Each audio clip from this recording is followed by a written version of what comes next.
বিনিময়ে বাংলাদেশের সবচাইতে জরুরি হলো ফ্যাসিবাদ বিরোধী জাতীয় ঐক্যকে ধরে রাখা।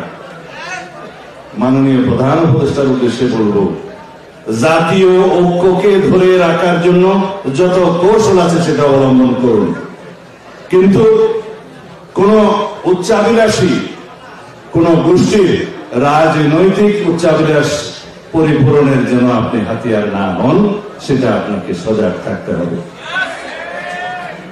আমরা অবশ্যই নতুন রাজনৈতিক দলের আগমনকে স্বাগত জানাবো, যদি সেটা কিংস পার্টি না হয়, সেই রাজনৈতিক দল যদি সরকারি সাহায্য সহযোগিতা ছাড়া স্বাভাবিকভাবে জন্মগ্রহণ করে, এই দেশের মানুষ সেটা স্বাগতম জানাবে। কিন্তু কোন রকমের জনগণের সাথে, যেখানে একমাত্র আমরা বলে থাকি জনগণই হচ্ছে সার্বভৌম শক্তির উৎস, সাংবিধানিকভাবে জনগণই হচ্ছে সাংবিধানের রাষ্ট্রের সকল শক্তির মালিক, এবং রাষ্ট্রের মালিকানা জনগণের কাছে, প্রকৃতপক্ষে সেটা লেখা আছে সংবিধানের প্রথম ভাগে। সেই মালিকানাকে যদি স্বীকার করি, সার্বভৌমত্ব হচ্ছে জনগণের, জনগণের সেই সার্বভৌমত্ব প্রতিনিধিত্ব করে তাদের নির্বাচিত প্রতিনিধি, এবং সেই প্রতিনিধিত্বের কথা বলার জায়গা হলো সার্বভৌমত্বের বহিঃপ্রকাশের জন্য সংসদ। সেই সংসদ হচ্ছে একমাত্র জায়গা যেখানে বাংলাদেশকে বিনির্মাণের জন্য সকল রকমের আলোচনা করা যাবে আন্ডার দি সান। অন্তর্বর্তী সরকারের প্রথম ম্যান্ডেট হচ্ছে একটি সংসদ নির্বাচন অনুষ্ঠান করা, সুষ্ঠু, সুন্দর, নিরপেক্ষভাবে।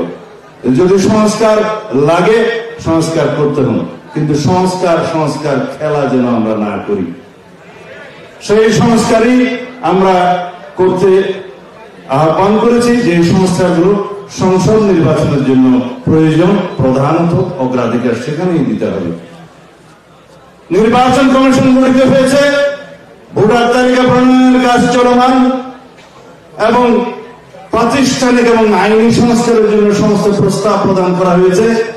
আসুন আলোচনা করি আমরা কি সমস্ত সংস্কার প্রতিষ্ঠানিক দরকার নির্বাচন কমিশনের জন্য, কি কি সংস্কার দরকার, আইনি ভাবে সেই সংস্কারগুলো আমরা করি। কাগজি আইনি সংস্কারের জন্য সময় লাগার কথা নয়, শুধু মতৈক্য হতে হবে বৃহত্তর অংশীজনের মধ্যে এবং রাজনৈতিক দলগুলোর মধ্যে। সুতরাং সময় বেশি লাগার কথা নয়। আমি সময় নেব না, শুধু একটা আহ্বান জানাবো। আজকে প্রথমবারের মতো উন্মুক্ত করে দিতে চাই, যদি মাননীয় প্রধান উপদেষ্টা এবং অন্তর্বর্তীকালীন সরকার ইতিহাসে আরো বেশি স্মরণীয় হয়ে থাকতে চান, তাহলে জুলাই আগস্টের এই ঐতিহাসিক গণ অভ্যুত্থানকে স্মরণীয় করে রাখার জন্য 5ই আগস্টে আপনি সংসদ নির্বাচনের আহ্বান করতে পারেন। তাহলে জাতি আপনাকে স্মরণ রাখবে এবং এই দিবসকে আপনি স্মরণীয় করে রাখতে পারবেন। আমরা খুব হিসাব নিকাশ করে দেখেছি, 3 থেকে 4 মাসের বেশি প্রস্তুতিতে সময় লাগে না। 12ই জুন নির্বাচন হয়েছিল বর্ষাকালে 1996 সালে। আমি নিজেও সেই একটা নির্বাচন করে জয়ী হয়েছিলাম। তখন জ্যৈষ্ঠ মাস, গরম এবং বৃষ্টি দুটোই আছে।